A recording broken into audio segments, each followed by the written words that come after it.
individual commitment. Most of us in churches of Christ talk in terms of group projects.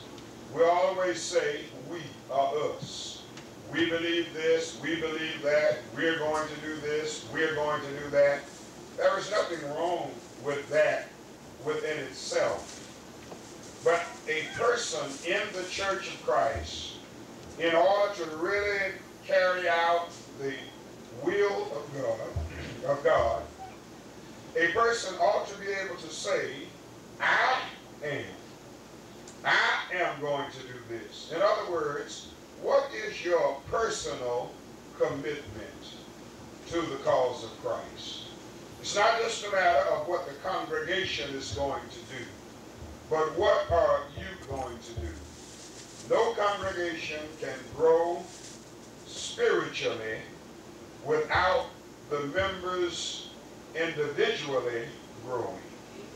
If you want congregational growth, it must begin within the individual in that congregation. And spiritual growth will result in numerical growth. You want the church to grow in numbers, then you grow in spirit. And as you grow in spirit as an individual, you will do your part and I will do my part to enlarge the borders of the kingdom of God. So as we look at these three verses, let us look at the first I am. Remember what Paul says in Galatians 2:20? Paul says, I am crucified with Christ. He didn't say we are, because he can't speak for me. And I can't speak for him. You can't speak for me. I can't speak for you. You can only say what your commitment is. Paul said, I am crucified with Christ. Nevertheless, I live. Yet not I, but it is Christ who lives in me. And the life which I now live in the flesh, I live by the faith of the Son of God who gave himself for me.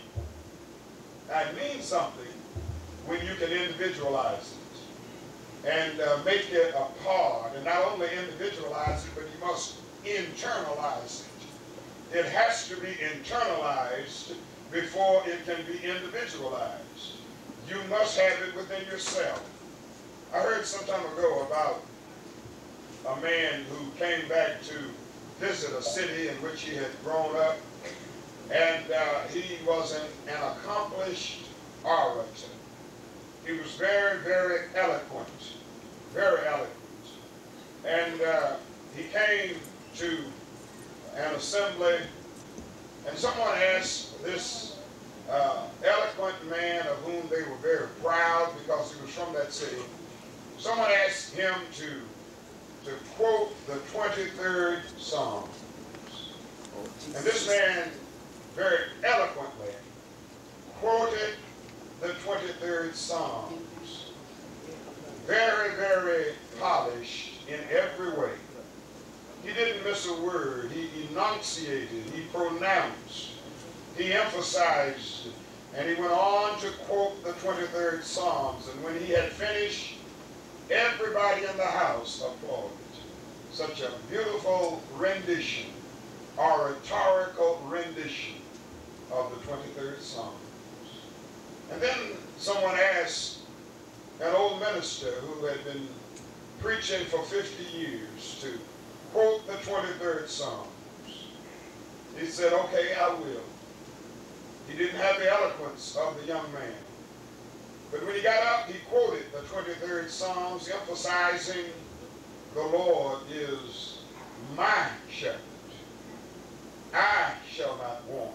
Emphasizing the pronouns and how the Lord related to him.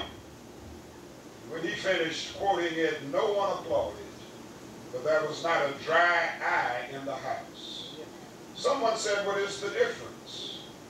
It was answered that the first man who quoted the 23rd Psalms knew the 23rd Psalms. But the second man who quoted it knew the shepherd. And so when you internalize, and Christianity means something to you as an individual, you can be more impressive to those around you, more so than just saying to them, well, we believe in churches of Christ.